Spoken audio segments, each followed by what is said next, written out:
गड्ढा बाजार में मोर गाँव माया बेरानी तोला ले गुटरी गड्ढा बाजार में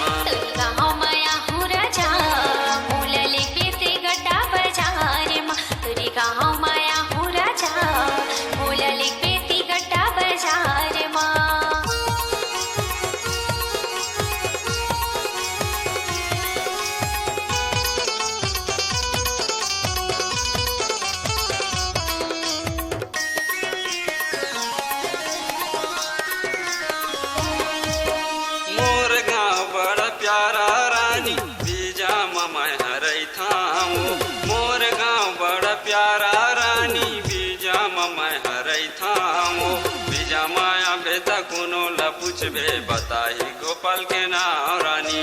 बीजा माया बेटा कोनो ला पूछबे बताही गोपाल के नाम रानी तोरी गाँव माँ माया हो राजा बोलली बेटी गड्ढा बाजार माँ तोरी गाँव माया हो राजा बोलली बेटी गड्ढा बाजार माँ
सोमवार और गुरुवार के बाजार वहाँ भरा थे वो सोमवार और गुरुवार के बाजार वहाँ भरा थे वो कोनो बेरा तहाँ फोन करबे धरथा मोबाइल पर्सनल वो कोनो बेरा तहाँ फोन करबे धरथा मोबाइल पर्सनल तोरी गाँव माया हो राजा